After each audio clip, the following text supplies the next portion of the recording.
চুরি হয়ে যাওয়া অর্থ উদ্ধারে বাংলাদেশের আন্তর্জাতিক মিত্রদেরকে সহায়তা করার আহ্বান জানিয়েছেন প্রধান উপদেষ্টা ডক্টর মোহাম্মদ ইউনূস। বুধবার সুইজারল্যান্ডের দাভোসে ওয়ার্ল্ড ইকোনমিক ফোরামের দ্বিতীয় দিনে দেওয়া বক্তব্যে বিশ্ব নেতাদের প্রতি তিনি এই আহ্বান জানিয়েছেন।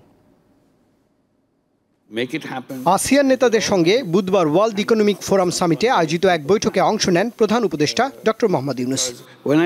এ সময় তিনি নেতাদের বলেন, আসিয়ানভুক্ত অঞ্চলের ভবিষ্যৎ গড়তে অনুসরণ থামিয়ে নতুন কর্মপন্থা ঠিক করতে হবে। জানান, কর্মমুখী সমাজ থেকে উদ্যোক্তামুখী সমাজের দিকে এগিয়ে যেতে তরুণদের বিকল্প নেই। সামাজিক উদ্যোক্তা কার্যক্রমের উপর ভিত্তি করে আগামীর অর্থনীতিকে নির্মাণ করতে হবে। আসিয়ান ফ্রেমওয়ার্কেও তার উল্লেখ থাকতে হবে। আমি মনে করি শিক্ষা প্রতিষ্ঠানকে কাজে লাগিয়ে উদ্যোক্তা হওয়ার প্রস্তুতি নেওয়া যেতে পারে। ভিন্ন একটি সমাজ গড়তে সামাজিক ব্যবসা তহবিল ব্যবহার করতে হবে। এছাড়াও দ্বিতীয় দিনে দেয়া বক্তব্যে নেতাদের প্রতি বাংলাদেশ থেকে চুরি যাওয়া অর্থ ফেরাতে সহায়তা চেয়েছেন অধ্যাপক ইউনূস। আমরা যখন নতুন বাংলাদেশের কথা বলি তখন পরিষ্কার বাংলাদেশের কথাও বলি। তাই আমি দেশ থেকে শত শত কোটি চুরি যাওয়া অর্থ ফিরিয়ে আনতে আমি বিদেশি বন্ধুদের কাছে সহায়তা চাই।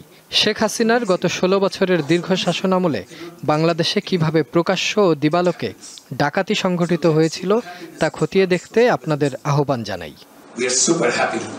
এদিন প্রধান উপদেষ্টা জাতিসংঘের মহাসচিব অ্যান্টনিও গুতেরেসের সঙ্গেও সাক্ষাৎ করেছেন। এছাড়াও ডক্টর ইউনূসের সঙ্গে বৈঠকে রোহিঙ্গা সংকট সমাধানে বাংলাদেশের সঙ্গে কাজ করার আশ্বাস দিয়েছেন জাতিসংঘের শরণার্থী বিষয়ক সংস্থা UNHCR এর high commissioner Filippo Grandi. Rubayet Hasan, Deepto সংবাদ, ঢাকা।